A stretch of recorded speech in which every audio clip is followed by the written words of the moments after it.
I, 43 female, have a younger sister, 38, who has a lot of issues. Sugar issues now. But growing up, she was always the problem child.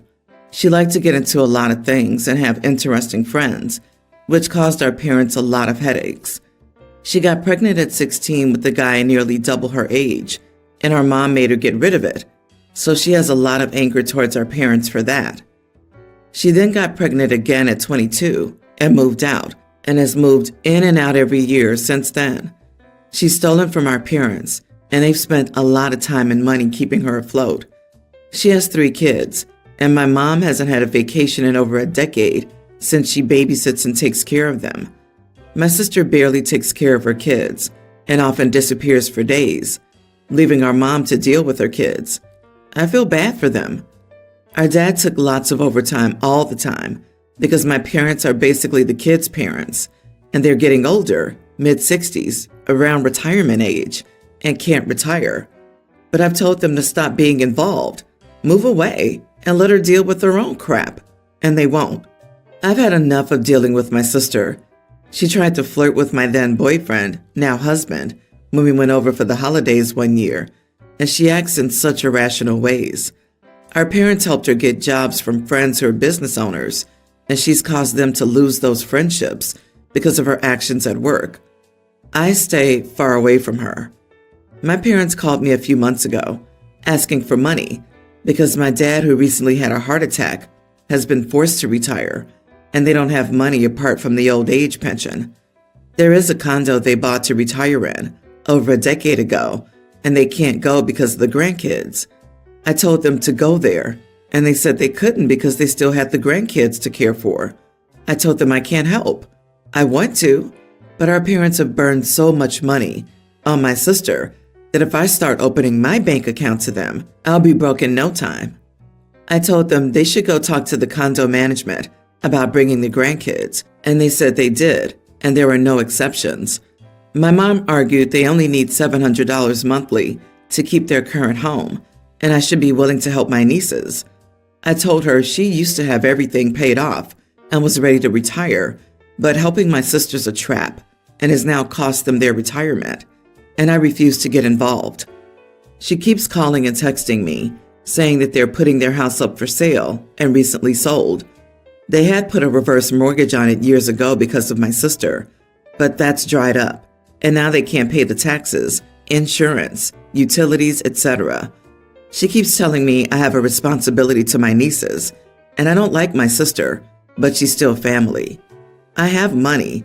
My husband and I are engineers, but I refuse to get involved with anything to do with my sister, including helping her kids. Am I the idiot for that? Not the idiot.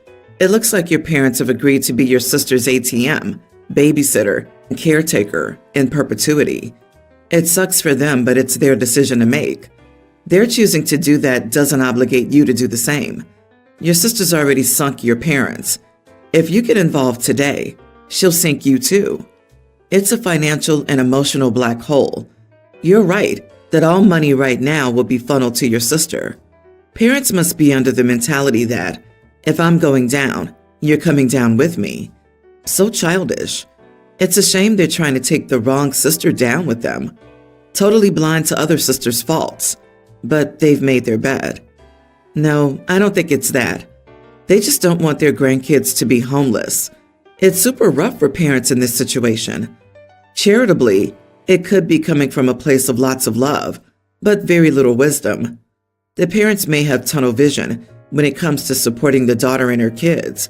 I was like that in supporting my extended family when I started making bank in my 20s. It took me 10 full years to learn that you can't help people who refuse to change, and that giving money to addicts is even worse than setting it on fire. The parents here seem unwilling to acknowledge that their daughter will not change. No amount of money will fix her if she won't fix herself. All they're doing is keeping her from rock bottom and spending themselves out of being able to help her or the kids. If they really wanted to help the kids, they'd take custody and cut your sister off entirely until she could pass the test and keep steady employment. What a nightmare. Your poor parents, but they bled themselves dry. My ex-wife and I live in different states, and I'm the primary parent. My son goes to visit his mom 4 times a year: Thanksgiving, Christmas, spring break, and summer vacation. Altogether, it comes out to be 12-ish weeks out of the year. Before, I used to pack my son's bag with multiple outfits, folding everything nicely and even sending warm outfits, as his mom lives in an area where it snows. But many times now, when I get the bag back, the clothes are thrown in there, all wrinkled and even seem unwashed. I've sent him with his Nintendo Switch and a few games. Many times now, when he gets back, I find articles of clothing missing, and even some of the quite costly games have gone missing too. I've become annoyed by this to the point where I decided I won't be bothered to make all this extra effort. She should already have clothes there for him. So he left today, and his mom made a big deal about me not sending any clothes along. She said he didn't have any socks or underwear. Was I wrong to expect her to have something at all? How can you have 0 clothes for your son? She argues that I'm the primary parent and that he outgrows the clothes too quickly. I feel like clothes should last at least a year or 2 before they get outgrown, especially if you size up. So, am I the idiot for sending my son to his mom without clothes? Edit. She decided to move out of state and pay 0 child support. I didn't act up to get back at his mom. If I wanted to get back at her, I would go and get child support from her. I did this to avoid the frustration of worrying about things going missing and wondering what may have gone missing that I didn't even realize. You are the idiot. It's normal for people to return from a trip with dirty laundry. You leave home with clean folded clothes. You wear the clothes. You return home with a bag of dirty laundry. You're being absurd to complain about that. It's also ridiculous to expect her to keep a wardrobe of clothes for your son that he would wear a scant handful of times. And it's absurd for you to expect your son not to wear his favorite clothes when he's at her place. Well, hang on. If I go somewhere and stay in a hotel, I return home with dirty clothes because I don't have access to my washer and dryer in the hotel. But surely, OP's ex has access to laundry facilities, and we all know she doesn't just buy herself all new clothes all the time. She does laundry for herself, and if her son stays with her for any length of time, she's almost certainly doing laundry for herself during that time. So it doesn't seem unreasonable to me to expect her to also do her young child's laundry. I think OP also has reason to be concerned about the child not returning home with all his belongings. The ex needs to ensure that the kid's things don't go missing. I agree that she should have clothes at the ready. He's still her child too. She can be a mother and provide what her son needs with no excuses, for crying out loud. She doesn't even pay child support, LOL. OP's not the idiot. Most kids who go back and forth between their parents have clothes, games, toys, and books in 2 homes. I just married my wife. We've been together for almost 2 years. She has a daughter almost 2 years old from a previous relationship. Bio dad wasn't in the picture. The wedding was back in September. Her daughter was a toddler at that point. She was going to be our flower girl. We had arranged for her regular babysitter to stay with her during the ceremony and take her home for the reception. But right when the wedding started, she had a meltdown and only wanted her mom. So my wife held her through the entire ceremony. She got hungry and cranky during the ceremony, so my wife tried passing her off to the babysitter so she could have a snack, but she wasn't having it. So my wife held her daughter while her daughter was eating a Ziploc bag of dry cereal during our wedding ceremony. She was also with my wife throughout the reception. We just got the pictures back, and a lot of them have the baby eating cereal on my wife's hip in them. I told my wife I wanted to Photoshop her out of some of the pictures and put the Photoshopped ones up, at least make it look like the wedding went the way we planned it. My wife thinks the pictures with her daughter are cute and wants to hang those up. She doesn't see why we would Photoshop anybody out of our wedding pictures. I told her I wanted the pictures to look a little more elegant, and a baby eating cereal out of a Ziploc bag wasn't exactly elegant. She's upset now because she thinks I'm trying to erase her daughter and is currently sleeping in her daughter's room. You are the idiot. Why are you trying to create fantasy photos of a wedding that didn't happen the way you imagined it might? What happened happened. You married a woman with a young child, and that child ended up being right in the middle of things. Accept this with good humor and put up the pictures of your wedding. Things don't always go to plan. The more you learn to see the humor, roll with things, and smile about them afterward, the happier you'll be. If anything, I think it's kind of sweet that the stepdaughter was right in the action as your new family was established. I understand your wife's sentiment on not wanting to change them. What a beautiful family memory. Because like it or not, you married a mom. She doesn't get to take that hat off for picture-perfect moments. Yeah, I have some sympathy for OP, but also, he chose to marry a woman with a toddler, and Ziplocs full of Cheerios is his life now. So the sooner that sinks in, the more likely the marriage is to last. OP, do a fancy romantic photo shoot with just your wife. Put those pictures up.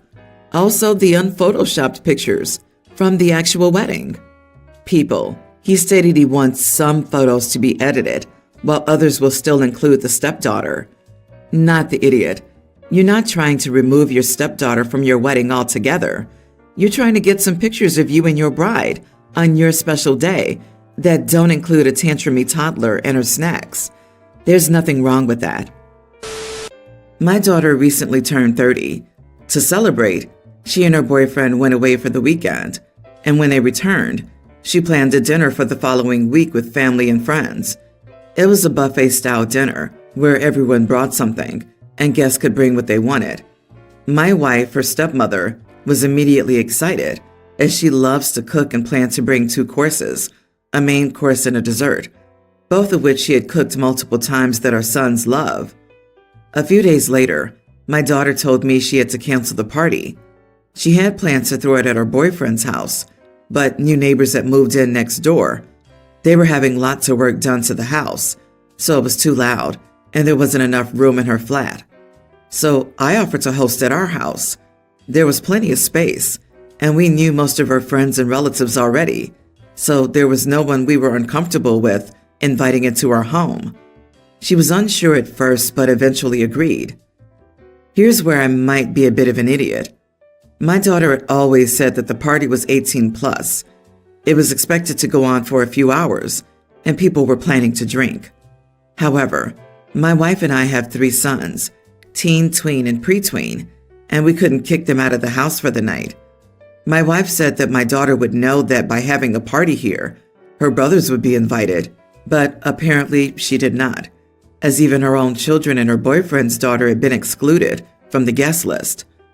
Everything was fine at first, but when all the guests arrived and dinner was served, my wife called for my sons to join us in the living room.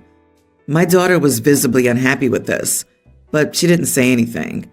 She seemed to be avoiding us for the rest of the night and left with her friends far earlier than she said she was going to, deciding to drink at a local bar instead.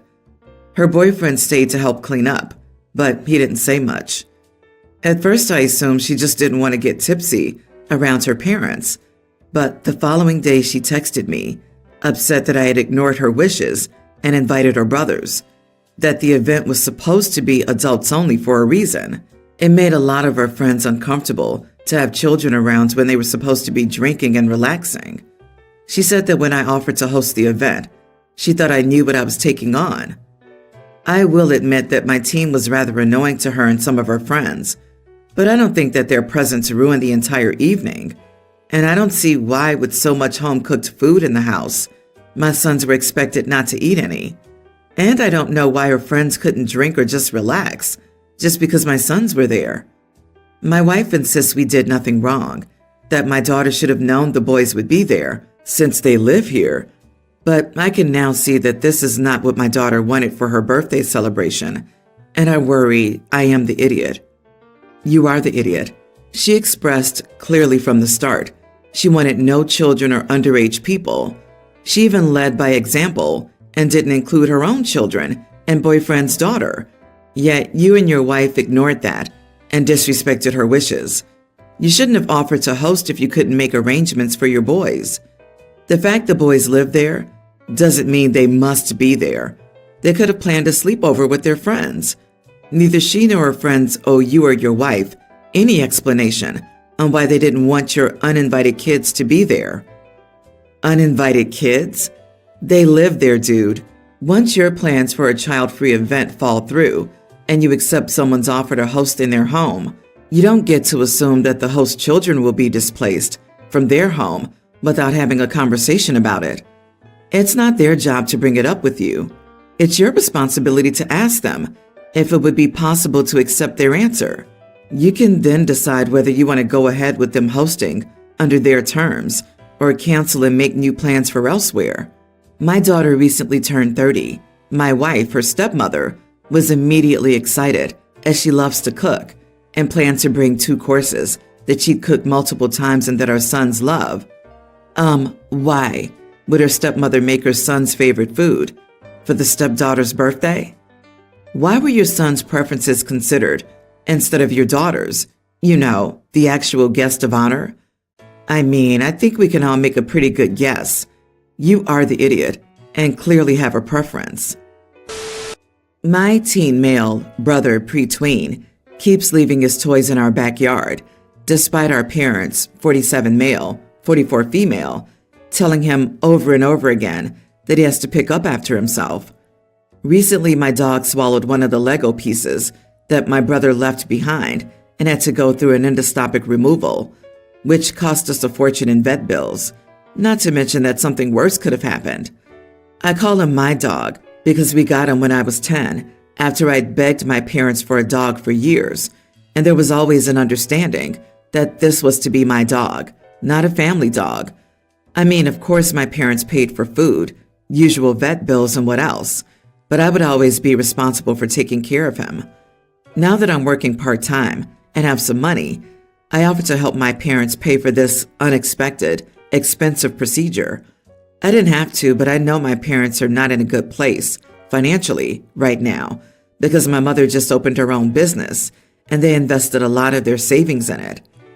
Anyway, while my dog was still at the hospital, I told my brother loud and clear, and in the presence of my parents, if I see your Legos out there again, I'll throw them all away.